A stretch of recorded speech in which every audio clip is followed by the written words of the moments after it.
Hey guys, we're back at the Fab School, and now we're moving on to our fourth project. This one was really exciting and really challenging at the same time. So now we moved on to TIG welding aluminum, sheet aluminum.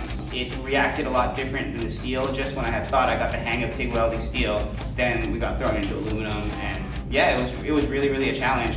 It was tough managing the temperature, not blowing holes through it, and just getting clean welds was a lot harder.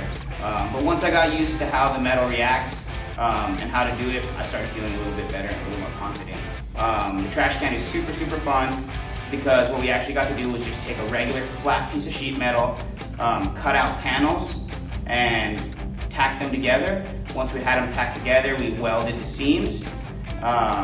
We bead rolled the edges of the aluminum before we tacked them together, so they would be nice and round and so they would meet flush.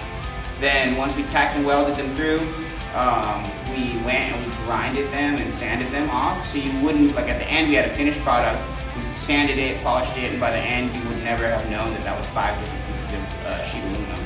So I was actually super proud of this project, brought it home, showed it to moms and pops, showing it off to everybody because I was so happy with my work. But yeah, for me it was the most satisfying project we've done here so far, and I'm excited to do more similar projects.